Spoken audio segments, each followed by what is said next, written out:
morning. All right. People are here early. People are cascading in. Videos are on. Brett looks good, ready to go. Nate's got his makeup on. He's fired up. Camera ready. Looks like he spent some time at the gym. All right. It's cold in Rhode Island, huh? I'm jealous. It's our first, today's our first hoodie day. And man, I'm fired up for it. I'm excited for it down here. We made it all the way to middle of November, but good morning, everybody. First things first. We've had 4 exceptional application and sales days in a row. We had a really rough start to last week, but the last 4 days have been really, really good. I say that when while I am talking to every other person at every other company telling me the world is ending and falling apart. Another top 100 mortgage company yesterday I heard about is likely being sold to a big company. Every week you're going to see companies going under, loan officers getting out. It is a very, very difficult market. The things that we are doing are making a difference. I can just tell you that because I know that other companies, some of them are down 90% right now from where they were a year ago, right? And so it is really hard right now. We have to keep doing the things that we're doing in the outreach. So in the spirit of that, first of all, for tomorrow's training, I don't know what we're going to do. We may cancel the morning training just for the down, so that you guys can go to that down payment assistance training later in the day. I am not available tomorrow to do training, so either be canceled or we'll do something with Dan Cooley. I'll let you guys know a little later in the day. I apologize for the short notice, but I may just cancel and have you guys go to the down payment assistance training at 1. But for today, we want to focus on how do we maximize our realtor interactions. I got some questions about objections. I'll go through some of those today, and I'm also going to open it up to hear some things that you guys are running into. But we want to be able to take somebody who tests us, and when I'm going to keep using that word, they test us in that first 15 seconds when we call a realtor we don't know, and how to win that test. Because first of all, a couple different things I want you guys to think about mindset-wise as we talk about these phone calls. And specifically, we're talking to realtors we don't know right now, right? Because the objection of like, hey, I know you for a while, why aren't you using me? We can have that conversation also. But what I really want to focus on today is, hey, I'm calling a realtor I don't know. I'm bumping into a realtor I don't know. I'm having that conversation. They're giving me some version of, I'm not interested. How do we overcome that? Is that happening to everybody? If it's not happening to you, it means you're not talking to any new realtors. And so I hope everyone's running into this all the time. Great. So first things first, why, as from a psychological perspective, are we trying to avoid rejection as human beings? Not you specifically, just as a human. I don't want this rejection. Why? We don't like to hear negative news. Why does it hurt so much? Why does it feel like, why do we get that feeling like we're going to die? When I feel like I'm bothering somebody. What is it? I feel like I'm bothering somebody, sometimes like, I don't want to bother you. Sorry. Yeah. But so what? Like, I mean, think about it, right? Like, so you bother somebody a little bit, but I know the feeling that you're talking about. Why does human beings do we get that? Why is it so, like for most people, this is about as bad as it gets, right? Like some of you guys would rather be punched in the face than told, don't call me again, right? Like that's how much it hurts, right? Why is this? Why do we have this reaction as people? It makes us feel small. Cool. Let's talk about that for a minute. Why is that such a big deal? Why is it such a big deal? Why do we have our amygdala hijack us and act like the world is ending because someone doesn't like us? Do we have compassion as humans? Maybe, I don't know. Like it's actually we're evolutionarily wired for this. The same way that most people are afraid of snakes, unless you spent time with them, you have an evolutionary reaction to a snake. Do you know why? Because the people that didn't got killed by snakes. And the people that did have that response were more likely to have children and pass those genes on. And so over time, being afraid of snakes, and I own 2 snakes, so there's no judgment here, right? I know. Look at Lorenzo's face. He's like, get out of here. The reason we're afraid of snakes is because evolutionarily we are programmed into it because it is a survival instinct. It's the same thing with rejection. I know we live in this huge community world now, but for most of human history, people lived in very small groups. Sometimes as little as a family, sometimes as many as 20 or 30 people in a small group. Very rarely were they living in communities bigger than that for most of human and animal history, okay? If you got rejected by somebody in your group, and remember, everybody in this group is fighting for survival. So conflict is real, right? Everybody needs to carry their weight. Everybody's evaluating everybody else. Their struggle for mates, all this stuff. It's all real in a very animalistic way. And if you get rejected by the people in your group, right, it could be the difference between life and death. Now, so instead of living in hunting and foraging with a clan where there's shared responsibility, you're now kicked out of the clan, you're out on your own, and you could literally die from it. And so those feelings of rejection and the avoidance of rejection that we have are years and years, generations of evolutionary instincts trying to tell you this is really bad if this person doesn't like you. The reality is that it's not when we're making these types of phone calls. And we want to take all those feelings away. So how do we do that? The first thing is we have to release ourselves from the outcome and asking for anything. And the second thing we have to acknowledge is that part of a realtor's job is to know loan officers and know what's going on in the mortgage industry. I'll give you an example. We had the guys who run the Ninja Selling podcast come do a live podcast recording in our offices last night. That half the questions that they got in advance for the question and answer section were about mortgages. Realtors had tons and tons of mortgage questions to the point where Nicole and I got up there on the podcast and were able to answer some of those questions. That's what realtors want to know about right now. So their job is to know loan officers, know other people in the industry, have relationships to help get deals done, and know what's going on. And that doesn't mean they want to work with you, but they should at least know what's going on and be in the community. If you're a loan officer in their area, does everybody agree that the best realtor in an area probably knows most of the good loan officers in that area? And then having a relationship with those people, whether they're on the buy side or the sell side, is an advantage for that realtor, right? If I know Nick and I'm the seller's realtor, and that offer comes in from Nick and I call to check in on Nick and be like, dude, is this buyer good? And Nick goes, yes. Is that realtor doing a better job for their client? Of course, right? So the first thing we need to do is we need to release all of our feelings of rejection and just be like, hey, I am a real estate professional, not a realtor, but a real estate professional in this community.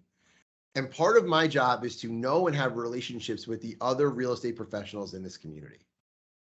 And all we're doing with this introductory call is trying to figure out who this person is so that I can, because I'm likely to run into them at some point in the work that I'm doing. Okay. Now, how many of you guys are genuinely going in with that outlook when you're making these calls? Probably not a lot. This is the flip for you. This is why I go to open houses and I have such success with open houses. Mark, why do you go to open houses? My job is to be an expert on the real estate market in the community that I live in. I'm a real estate investor. I'm a mortgage professional. I do some coaching with some realtors. I'm always looking to see what's going on there. And so I want to stay on top of the market. I'm stopping by open houses. That's it. Part of your job as a real estate professional in your market is to know what's going on with the market. So you go to open houses. That's the reason to go. It's not, I need to meet realtors and ask them for business. That's what most of the other loan officers are doing. And that's why realtors are testing you when you reach out for these objections. And I promise you, we're going to very quickly get into the actual objection handling. But I think the way you're going to handle the objections is to Miyagi yourself a little bit into this conversation, which is, I'm not worried about the objections because I'm not asking for anything. If you guys don't watch Cobra Kai, by the way, it is wonderfully bad. It is so good. It's so bad. It's so good. You have to watch. My favorite thing. I watch with my oldest daughter. It's wonderful. Gets a little violent last season, just saying. So you have to have this mindset when you go in, right? This is my job. My job is I'm going to run into a bunch of realtors and other loan officers and insurance people and title people, all the people in the industry. I need to know the people who are players in my community. It's part of my delivering relationships. So when I go through the objections here and they go, oh, I already have a mortgage person, right? First of all, every realtor that you've ever done business with had a mortgage person they'd use before you used them, unless they was your first transaction ever, right? So that's not an objection. Yes, yes. In my mind, I'm thinking like, yes, I wouldn't be calling you if I didn't think you were good enough that you already knew a loan officer you like to work with. Thanks for sharing that. Right? I'm not going to have that attitude about it, but that's like the thing that goes on in my head. It's like, to me, that's like a very weak push off, right? It's like, this is your benign test. think of it this way, right? If it's like, if you were single and you walk up and you walked up to somebody at a bar and they were like, hey, how are you? And the person was like, I'm actually already seeing somebody. And you were like, oh, sorry, I'm out. That's like the littlest test in the world, right? If you're not willing to push through to like something else from that point, you don't have a secondary line, like that's your initial test, like you're out, right? I'm not saying you have to go any further than that, but that's like the weakest point of it. So we're going to go in with our Miyagi, which is like, hey, we know we're going to get some sort of an objection here. I know if somebody else in the mortgage industry is not an objection, right? Be like, awesome. Who do you work with? Oh, I don't know them. There's somebody else I have to introduce myself to, or I know them. I've had a bunch of experience working with them, right? And then you just move on to the next thing, right? We want to know, isn't it interesting to know who that person works with? When you call a realtor, if you're trying to get business from them at some point, do you want to know who they're working with now? It's not a trick question. It's also Yeah, a of course recruiting you do. piece. It's just knowing, guys, if you're going to make hundreds of thousands or more dollars being real estate professionals in your community, you are going to need to know and meet all of the other people in your community who do what you do. And the more of them who know you, like you, and trust you, the better you're going to do. The mission on this phone call is to start a relationship with this person. So if they have somebody else they like to use, awesome. Who do you like to use? Oh, I know, I haven't met him yet, but I hear really great things, right? And then just move on to the next thing that you want to talk about, okay? That's not an objection because I'm not here to ask for your business. So the fact that you're already working with somebody is just another thing I'm going to learn about you. Does that make sense? Walk me through so some of you guys have a story in your head right now. It's like, cool, Mark, I get it, but like, what do I really say, or how do I really get around it, or what's really happening? Talk to me. Tell me why that's not going to work. Tell me what actually happens on the call. Mark, when you say, all right, so let's say you address that, or you handle that piece. Okay, that's great. I know them. They really do good work. And you say, and then you move on to something else. So what's the next? What's step two once you get past that? Yeah, I think well, usually we're having a reason that we're calling, right? So is the reason that we're calling so and so said it'd be good for us to meet. And by the way, I would usually pivot to, listen, honestly, most of the people I meet in this business are already working with somebody who's awesome. I just know that eventually you and I are going to run into each other on a transaction, and I always like to be able to know a little bit about the people I'm working with so that we can make every deal the best experience for the client. Have you done any 2-1 buy downs yet?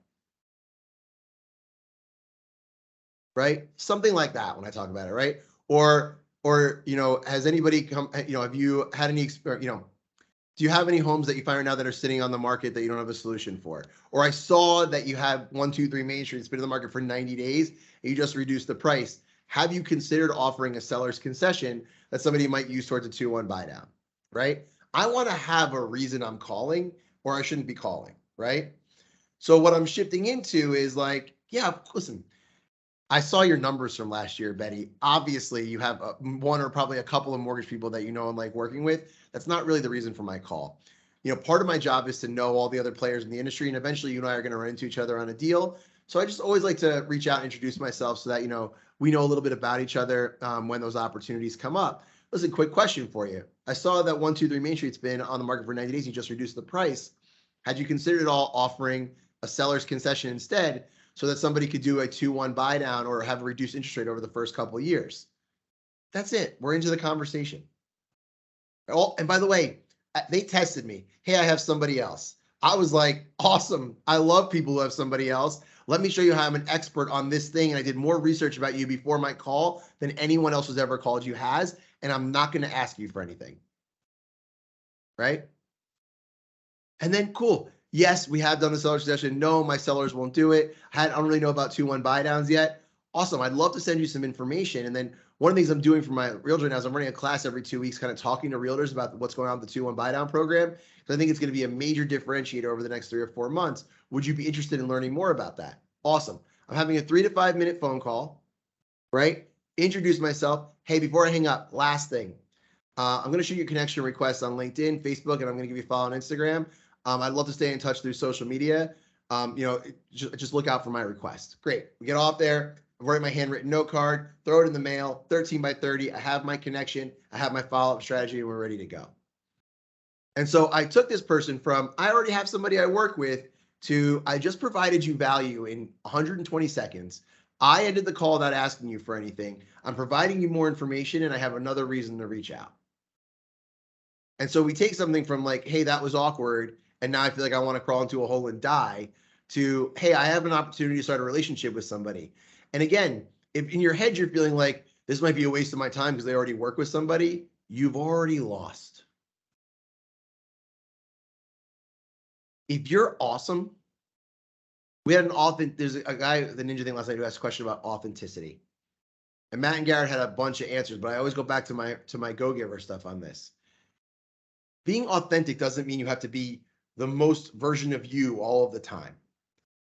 Being authentic means putting in the work so you're actually worthy of that other person in the moment when it strikes. Being authentic on that call will come from the fact that you did your research on that person, that you have a reason to call, that you do know how the 2-1 buy downs work, that you're going to be killing them with kindness, that you are going to do a better job for their customers. And if you stay in their life, they will find you. There's a realtor down here in Charleston named Claire Porter. And when I first started building out the selling system, I reached out to her. First thing she said to me was, I have somebody I work with. And I was like, great, I'd love to meet up with you and learn a little bit of how you built your business. She's like, awesome, meet me at the Starbucks. Met at the Starbucks. She spent the whole time there telling me about list reports and how this loan officer that she's working with for 10 years got her list reports, how much she loves it, how much she loves him, all that other stuff, right? 8 months later, she was exclusively working with Nicole. And the reason for that was Nicole was better than the loan officer she was working with before. Now, you may love your current loan officer, but if you're not meeting any of the loan officers, you haven't met me yet, you don't know how much better we're going to be together. It did not take long to overtake that relationship. You have to go in and deliver more value. So being authentic is being better than the other loan officer, but you have to start that relationship so they have a chance to see it. So what are some of the other objections that we ran into? I know I can go through the ones that were sent to me. Tell me what else you run into. What are the lines that we're getting tripped up on? You guys better come up with something. Otherwise, I expect a million different 13 by 30s in this week. Mark, What's keeping us from going? Go ahead. what I run into is killers out there, like real estate agents that are really good at what they do. They do a lot of business. They know me, but I can't switch them over. Like, and the rejection is, I don't have the buyer. I mean, I had the relationships with them, but that's like a rejection almost, like, because they're not sending me business. So Have you asked them why? no, I guess I'm scared. Cool. Yes, we are so afraid of rejection, right? And by the way, Fred, thank you for being brave enough to ask the question. And because I think other people feel the same way. Yeah, like I come to a stop. Like, oh, you're big time. All right, like, have a good day. First of all, you're big time. You've been multiple times awarded one of the top loan officers in the country. I know you don't feel that way all the time. I'm just saying, so you're hearing it from me. The second piece of it is, right? Just because some other loan officer does more business than you doesn't mean that they're better than you in that sort of way or anything else. Am I the right fit for this person? But here's how I ask the question. Listen, I need a small favor from you. So I say to them, they're like, oh God, right? I've known you now for a while, and I got to be honest, I've always been interested in potentially taking this relationship to a different place where we got to work together. But I've noticed you've never really been interested in working with me in that sort of a way. And that's fine, by the way. I don't need business from everybody. But I was wondering if you could really help me out and maybe explain to me what it is that I could be doing differently, or what it is about me that makes me not the right person for you, so that I can go ahead and continue to improve, because my ego is really attached to trying to get better every day. And I respect you. You've been so successful. And I think, I really like you. If you'd be doing me a huge favor, if you could give me any advice about what I could be doing better to be a more attractive referral partner. And just ask the question. And by the way, like, you may get really thoughtful answers, or you may not, or they might be like, actually, Fred, like, John just pays for my leads. And it'd be like, how much? Like $500 a month. It's like, so for $1,000 a month, and you can have that conversation, right? But it may be as simple as that. But the answer is like, hey, just do me a favor. You have to know them well enough to do that, right? You have to have earned that with them, to know them long enough. So until you know them that well, by the way, you shouldn't ask, right? Because if you don't know them that well, the answer is get to know them better, and then they'll send you business. But if you like really know somebody now and they're still not sending you business, be like, hey, do me a favor, man. I like John, the other loan officer too, but is there anything that I could have done differently, either upfront or since, that would have made it so that you wanted to work with me also? Because I gotta be honest, like you're on my short list of realtors that like I really enjoy that I'm not working with right now.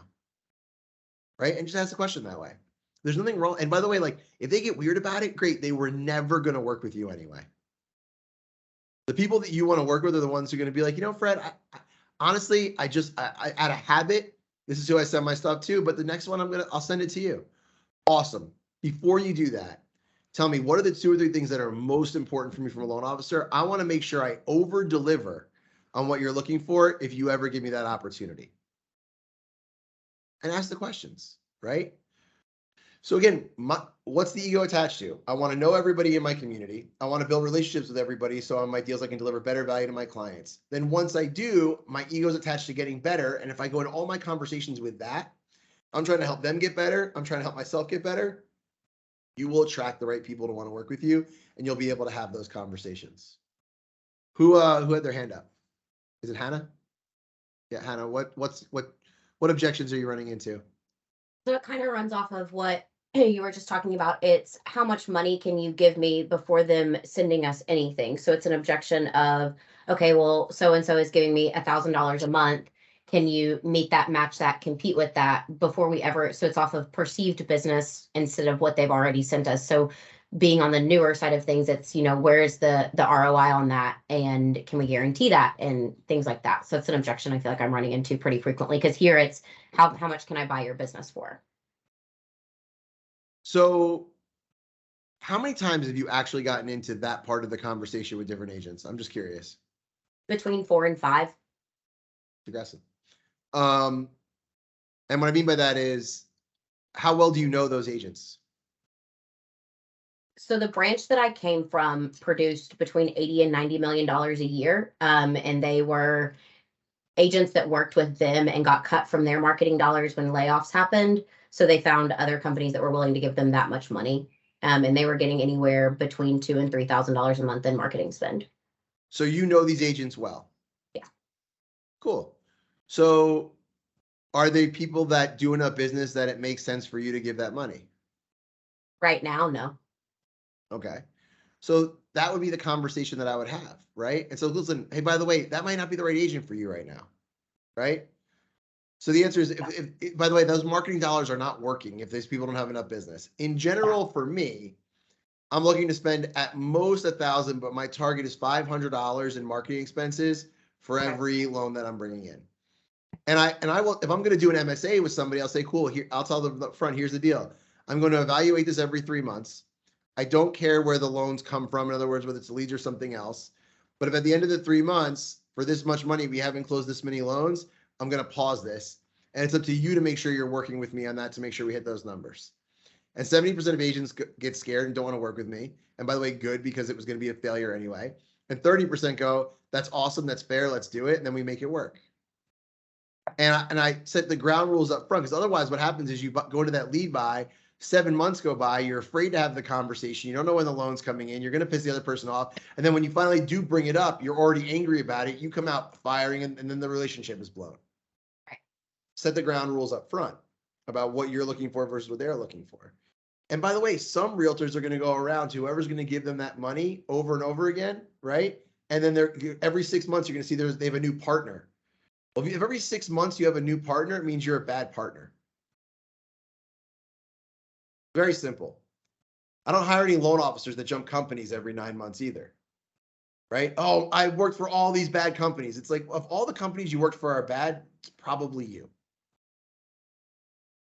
Same thing with the realtors, right? Every loan officer you worked with can't deliver value. You're probably not the right partner, right? And so that might not be the answer you're looking for, but I'm not trying to do business with every realtor. What I'm trying to do is find my 25. Right. And so Hannah, how many realtors are in your market? Do you know? I think it's 5,000. 5,000. I would bet less than 200 of them have real MSAs with loan officers. Right.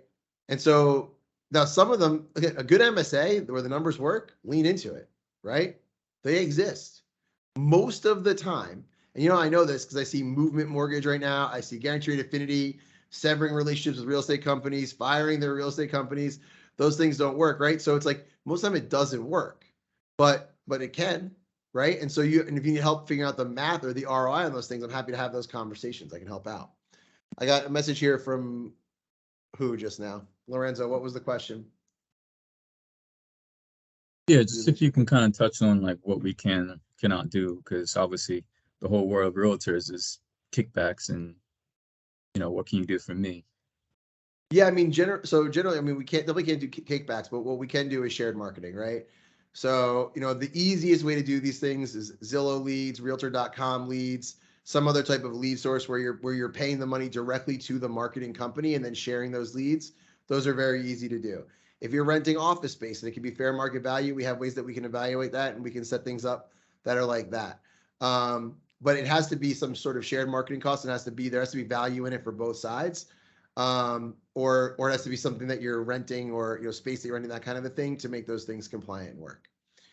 But again, guys, and again, I think every market's different, so I'm not going to pretend that it's not. I know these things are more common in some markets than others, but I think the majority of good real estate agents are not trying to complicate their lives by having small amounts of kickbacks. They're making a ton of money. What they want is to make sure their loans are closing every single time, and that when they introduce somebody to their loan officer, that person is going to like the loan officer the same or more than they like them. And we want to be delivering that sort of value. That's going to deliver a better overall experience to their client. People refer somebody when they think it's going to make them look good. That's why you have to make every client a raving fan. And these realtors raving fans, because they have to go in fully feeling like you're going to make them look good. Nate, what were some of the objections you were running into? I know you messaged me yesterday. Yeah, I also thought of some other ones, but not getting recent buyers.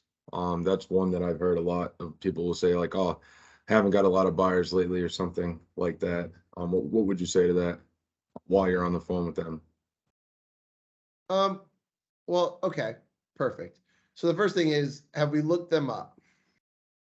Yeah, some of them they do business. Some of them it makes sense. Okay, you haven't really done anything in the last 12 months, but some of them they may have like 7 buys in the last 12 months. And I just find it hard that they don't have somebody that we can at least attempt to pre-approve.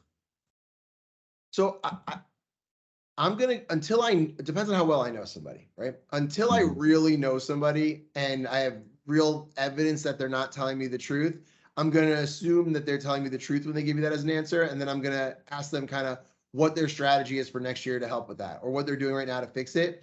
And then what I would probably do for that person is go over some of the things that have helped me, buy them a copy of Ninja Selling, write in the note, right in the front cover of the book. I hope this book helps you as much as it's helped me and my team at Princeton.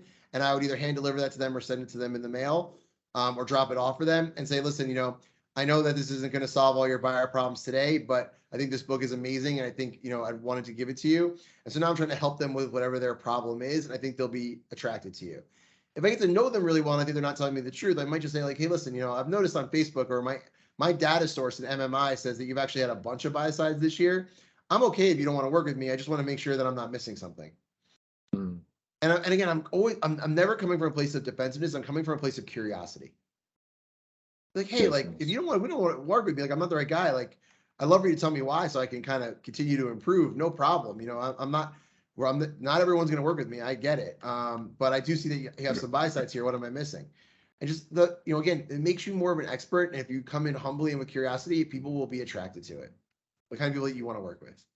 The other piece of this is that you all have a realtor that you actually don't want to work with who still makes you feel like shit. You got to let go of that. Right? Like half these people you don't even like, and somehow they're making you feel bad because they're not sending you business. That means you're not talking to enough realtors. You need to be talking to 5 new realtors every week so that you only have to worry about the ones that you actually like and respect. What are some other objections? I got one more. Yeah. The other one is I've heard from a couple of people recently that we have in-house loan officers that they'll say that, preferred loan officers that they want us to use. I'm sure it's MSAs. How do you get around that? Like, I'm working with the brokerage now where I've gotten them to send me some leads, but I know they work with, I think, like 2 or 3 other mortgage companies that any lead they get, they have to send to them, but they're calling me complaining about the loan officer that they work with, but they're also still not like sending me the business, if that makes sense. Yeah, I think I would be that to me, that's not if someone's sending you some business and talking to you about these things, that's not an objection, that's an opportunity. Right. Well, And so some people in the brokerage are like, I've had 2 people in the brokerage, but then the guy that I feel like I have the best relationship with, or I've known the longest, he's constantly complaining to me about LOs, but then not like, he's always like, oh, I'm gonna send you something, and then nothing comes through. So do I just like be direct with them, or? yeah, direct with curiosity, right? And compassion. Again, your tone, these are face-to-face conversations and your tone matters. Okay. She's like, hey, like, you keep, I bet again, like, if you don't want to work with me, that's fine. But I'm noticing you keep telling me you're going to send me somebody and then I haven't really gotten to work with you yet. Is there something that I can do so that on the next deal you'll give me a shot? Or is an introduction to the guy who runs the broker shop? Be like, hey, what is the relationship between those loan officers and the real estate company? And if you think I'd be a better fit for your group, how can you make it? Excuse me, can you make an introduction for me so I can explore that relationship? Right. And so again, sometimes some of these things that we're talking about being objections right now still seem to me like we need a little more patience and thoughtfulness around delivering value in the relationship, right? Hey, you don't have business right now? Let me help you get business, right? Here's a book. Here's some marketing strategies. Maybe we can run a first-time home buyer seminar together, right? They're saying, I have a problem. That gives you an opportunity to be the solution, right? And again, if you're constantly thinking about how can I deliver value, these opportunities are in front of you all the time. The whole point of Ford conversations, guys, is remember, is to listen for opportunity, listen for pain, listen for change, right? When you're calling your sphere of influence and they're like, yeah, my wife just had another baby, what I hear is you might need a bigger house. Or my youngest daughter's looking at colleges, you might need a smaller house, or you might want to move, right? The reason I'm asking those Ford questions is to think about how I can deliver value, right? And what the opportunities come out. Be the same thing with your real estate agents. So your real estate agent's like, hey, I don't like my current loan officer. And so I'd be taking notes. Here are the things they like. Here are the things they don't like. Here are the things they want. And then suddenly I would be delivering messages or things that would portray to this person that I am the kind of person they want to work with. And then over time, I'd eventually just be like, listen, let's do a deal together. Who are you working with right now that I can give a call to? But you have to be in a place in that relationship where you can have that conversation, right? So that's why we have to continuously be investing in the relationship, especially for that My 25, so that we can get to that place. Okay. If you find yourself having the why aren't you sending me business conversation with someone that you haven't had in your My 25 for the last 3 months, you're rushing it. What you're saying to me is, when I hear is, I haven't been willing to invest in this person, but I still have the guts to ask them why they're not working with me. You can only do that with your My 25 and the people that you're investing in, because then you've earned the right to have that conversation. Makes sense. Yeah, we have a lunch with the broker today to kind of have this conversation. Me, Nick, and the realtor and the broker. So maybe some of those things can kind of come to light without directly asking and kind of understanding. You guys should spend the first 20 minutes of that meeting just asking questions about how they're doing personally and professionally. Continue to get them talk about themselves, what's going on. They will feel close to you. They'll reveal all of you. They'll share all of their pain. And then all of a sudden you can come in and be the solution for those things, and they will want to work with you. Get them to open up. Be really curious, radically curious. What are some other objections that we're running into?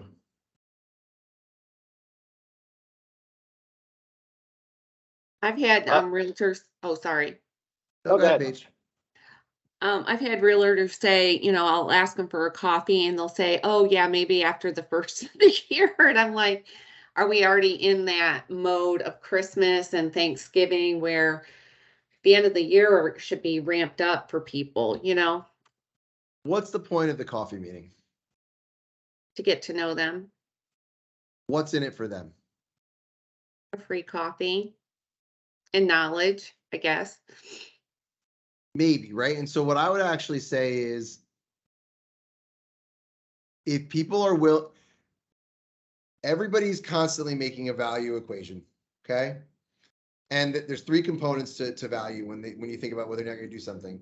How much time is it going to take me? How much money is it going to cost me or save me? And what is my experience going to be like?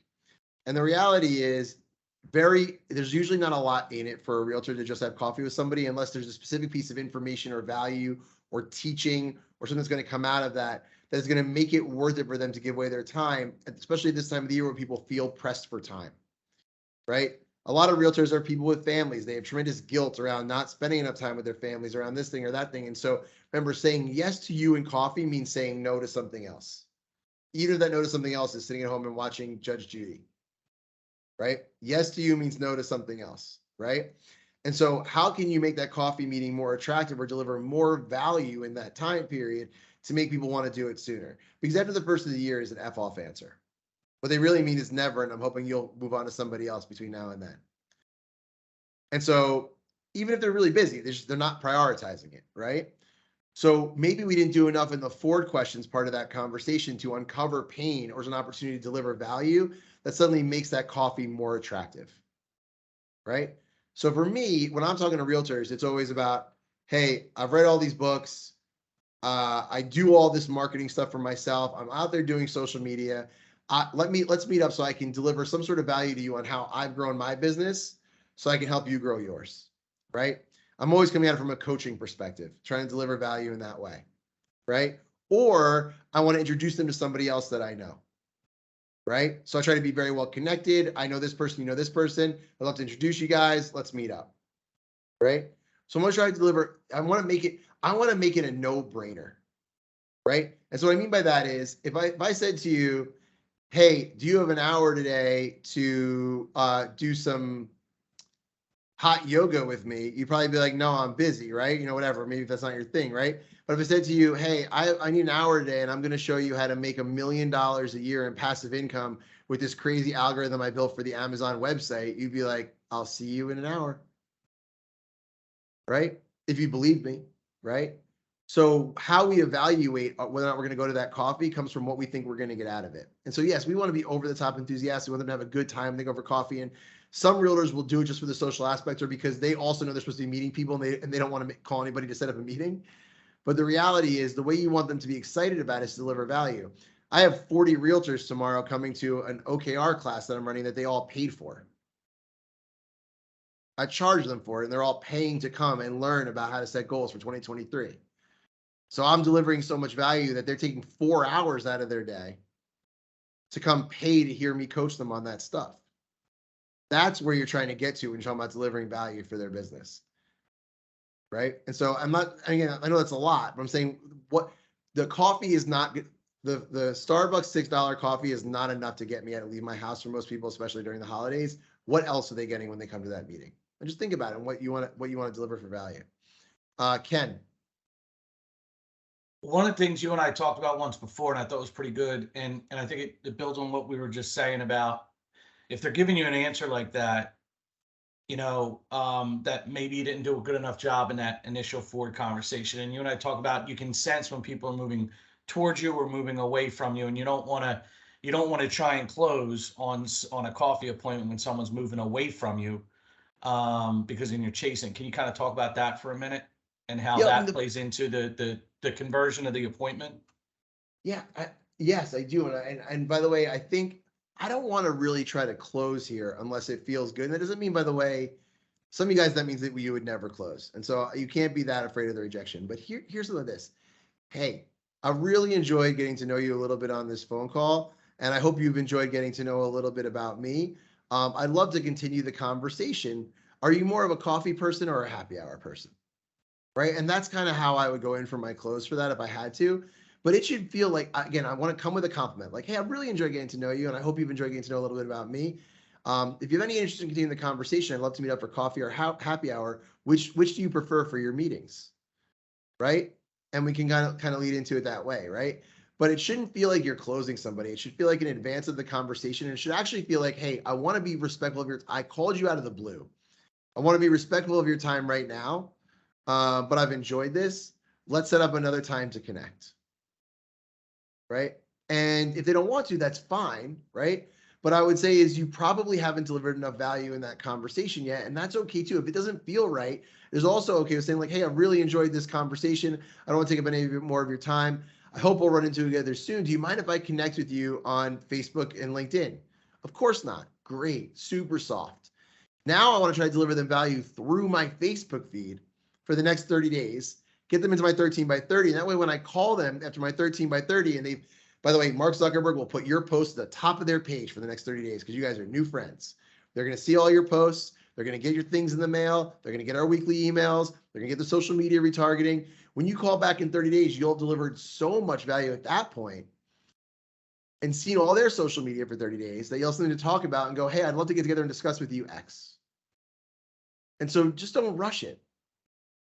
Right? Again, what I want to leave that first phone call with is this person knows me now and enjoyed the 3 to 5 minute conversation we had to the point where they'll connect with me on social media. That's a win. You don't have to go for anything else in these initial calls. Let it develop organically. You will be shocked at how many of those realtors will reach out to you over that 13 by 30 if you are doing your social media posts and doing a good job with it, and you did a good job in that first 3 to 5 minute conversation. They will be so attracted to you, they'll start DMing you, liking you, commenting, calling you. I see it all the time. But be patient and then deliver value. Be awesome on your social media. Have fun with it. Make it look like you're crushing it, or at least having fun. Right? I got one time for one more question. I have a, it's not an actual rejection, but it doesn't feel like a win either. And maybe you just kind of answered it a little bit, but a lot of times a realtor will tell me that they send a short list of lenders to their borrowers and they'll add me to their preferred agent list. And it kind of drives me like nuts because then I get a little tongue tied because I appreciate like the small win, but it's not really what I'm going out for. And I just feel like I blurt out like a thank you or something. And I'm just wondering if there's anything that you would say to combat that, or what's like the best way to push through that. I mean, first of all, I'd be like, hey, listen, I'm super grateful. Thank you so much for that. I'd also like to continue to get to know you a little bit. Like, do you have more time to, I'm looking for some other way I can deliver value, right? Again, I think it sounds to me like we're impatient with some of this stuff a little bit, where it's like, cool. So listen, here's the deal. Like, be honest with me. Who else is on your list? Are you telling me you really don't care at all? That it's all the same to you who your buyer goes with? Like, that's probably that person then probably doesn't even understand what a good mortgage company and loan officer can deliver in value in terms of the overall experience, because it's not the same. I get the same feeling when loan officers are like, I'm going to go to whatever company gives you the biggest signing bonus. I'm like, if you think all mortgage companies are so equal that the signing bonus should be the reason why you go somewhere, you're missing it, right? Same thing with a realtor. Like, if you really have no preference to which one of these people your buyer calls, you're probably missing the boat on the difference a mortgage person can make in the transaction, right? And so, but I'm not going to address that here today. Right on this call, I'm going to say thank you, small win. Now, how can I get back with this person and deliver even more value? So how can I make it so this person is disappointed every time their buyer doesn't choose me? How can I deliver so much value? This person is just annoyed every time it's John from Guaranteed Rate and not Josh from Princeton Mortgage. And if you think about it this way, the opportunities will emerge. We can talk about continuing how to deliver value. But also, if you stay close with that person, you just ask them, like, hey, dude, I got to be honest with you, like, it blows my mind that you just give out 3 or 4 names on these transactions. Like, you have no preference as to who someone goes with. What could I do as a mortgage lender where you would be disappointed if you didn't choose me? Right? But you got to get to a place in that relationship where the person knows you, likes you, and trusts you, so that they're willing to give that feedback to you and give you the answers. Right? And so, again, if you're always looking to give and be a go-giver, and you're approaching everything with radical curiosity, people will be drawn to you. And then figure out what your value proposition is. The reason realtors go to coffee with me is because I help them get more business, because I teach them about the mortgage industry, because I have the secret special coffee that keeps them up for 3 days when they have a secret assignment to do. Whatever the thing is that you do, like, coffee with you can't just be coffee. What is your personal brand? And I don't mean how you portray yourself online. I mean, like, when people talk about you, what do they say? I work with Mark because he does what he says he's going to do and answers the phone whenever I call. Maybe that's my value proposition. For somebody else, maybe it's, hey, the loans go so smoothly. I get a weekly report of where everything is. I never have to talk to anybody, and I've never had a problem with loans closing. He's an expert on teaching me how to write offers, whatever it is. They're all out there, right? So, guys, please rate the training. Thank you so much for coming. Make sure you get to the down payment assistance training for tomorrow so that you can figure out how to do those. And happy selling, everybody. We're off to a huge start this week. Let's keep it going, guys. We have a ton of applications. Let's make it happen. Happy selling.